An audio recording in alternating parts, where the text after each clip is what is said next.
The rain pounded against the windows as John, a single dad, stirred awake to a sharp knock at the door. He glanced at the clock. 2 a.m. His first instinct was annoyance. Who knocks at this hour? But the persistence of the knock stirred something else, curiosity mixed with concern. He opened the door to find a woman standing there, drenched and shivering. Her hair clung to her face, and despite the weather, her eyes were striking, filled with a mix of fear and familiarity. You feel familiar, she whispered, her voice trembling. Are you okay? John asked, stepping aside to let her in. She hesitated, teeth chattering, but moved past him, shaking water from her coat. He guided her toward the couch, fetching a blanket from the closet. Here, wrap yourself in this. You look like you've been through a storm. She accepted it with a small, grateful smile. I didn't know where else to go, she admitted. John nodded, understanding her need for shelter but sensing the depth of her fear. You're safe here. No one's going to hurt you while you're in this house. Emily shifted on the couch, the blanket draped tightly around her shoulders. She seemed smaller somehow, weighed down not only by the storm outside but by the invisible burdens she carried. John sat across from her, trying to read her expressions, sensing there was more behind her trembling and shivering. Finally, after a long pause, she whispered, I didn't just come here because it was cold, or because I was wet. I came because I'm running. Her voice quavered, but there was a determination beneath it that made John lean in. Running from what? He asked gently, his tone careful, not wanting to push too hard but needing to understand. Emily swallowed, glancing toward the window as if the shadows outside might be listening. People who shouldn't be looking for me. People I shouldn't have crossed. I made a mistake, a big one, and they're not letting it go. Her eyes met his, dark and serious, and he felt the weight of her fear. John's heart tightened. The feeling of protectiveness surged through him, instinctive and raw. Okay, he said quietly. We'll figure this out. You're safe here for tonight. That's all that matters right now. She nodded, but the tension in her body didn't ease. It's not just tonight, she admitted. I don't know how long they'll be looking for me. I thought, maybe if I found you, somehow, you'd know what to do. Or at least understand. John's mind raced. He didn't know her, but there was a deep, unshakable pull to help, to protect this mysterious woman who had appeared on his doorstep. He tried to assess the situation logically, doors locked, windows secure, no one outside, but the instinctive part of him refused to wait for logic. You won't have to face them alone, he said firmly. Not if they come. I'll protect you, Emily. No one's getting to you while you're here. She blinked, caught off guard by the intensity in his voice. You don't even know me, she murmured, a hint of disbelief in her tone. I know enough, John replied, his eyes steady on hers. I know someone is afraid and needs help. That's enough for me to step in. Emily let out a shaky laugh, a small, fragile sound. You really are different from anyone I've met. She looked down at her hands, then back at him, her vulnerability plain and unguarded. I don't know why I trust you, but I do. Somehow, I just do. John nodded slowly, feeling the responsibility settle on his shoulders like a tangible weight.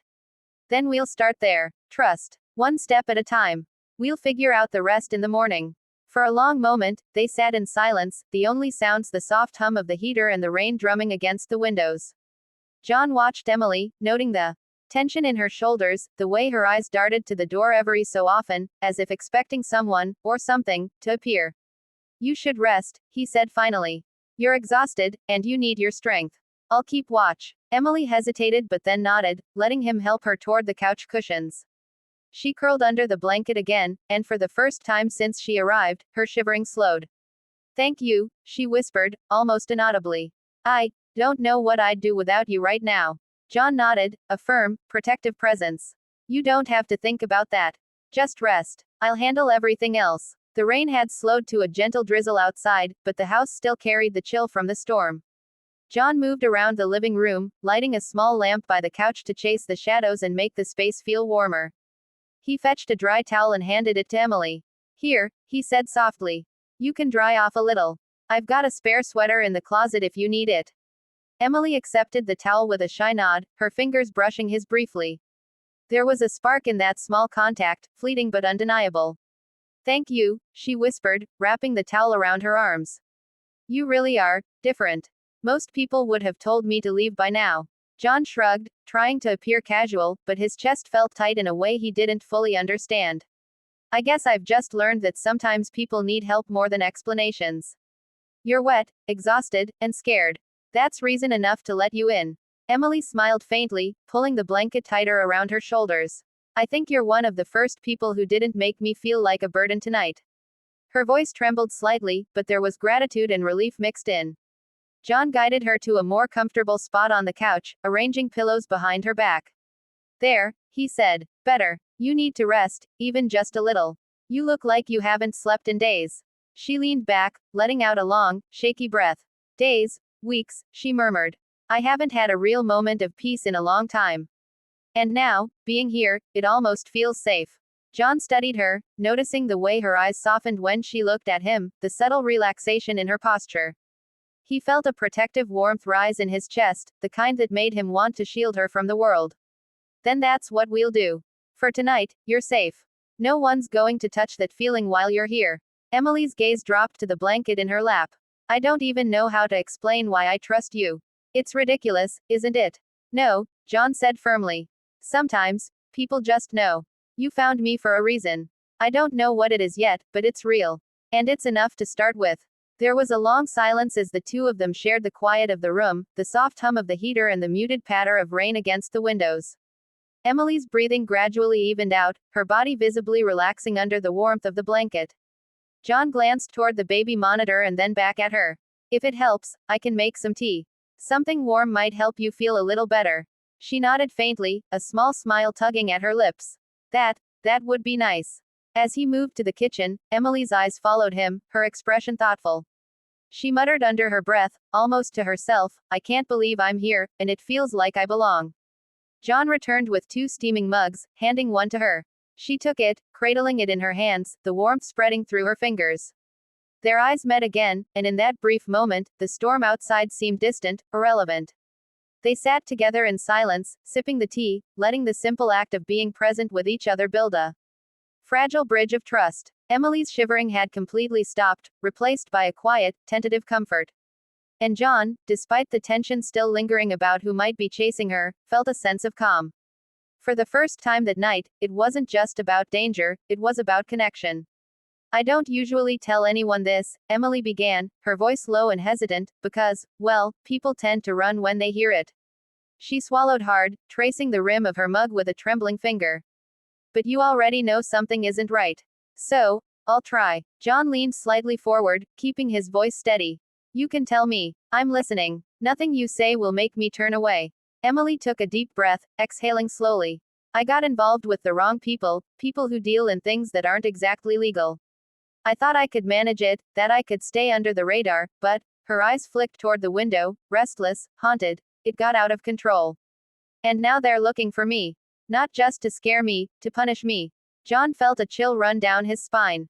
He wasn't sure what things she meant, but the fear in her voice left no room for doubt. Whoever was after her was dangerous. Okay, he said carefully. We'll figure this out. For tonight, you're safe. That's what matters. Emily's hands trembled around her mug, and she nodded. I know you're right. But the thing is, they don't just let go. I've been running for weeks. Hiding. Changing phones, changing hotels, changing everything. And tonight, for some reason, I just couldn't run anymore. John felt his protective instincts surge. He had no idea what she'd gotten herself into, but one thing was clear, he couldn't let harm come near her. You stopped here for a reason, he said firmly. And I'll make sure no one comes through that door while you're with me. Emily looked at him, her eyes wide and almost disbelieving. You really mean that? I do, John replied without hesitation. I don't even know the full story yet, but that doesn't matter. You're here now. Safe. That's what counts. A small, fragile smile flickered across Emily's face, though her eyes still held shadows of fear. I don't think I've ever felt that someone would just take care of me without question. Not like this. John shook his head slightly, feeling the weight of responsibility pressing down. You deserve it, he said simply. Everyone deserves a place where they're safe. And tonight, that place is here. Outside, the night remained quiet, but the sense of lurking danger hung thick in the air.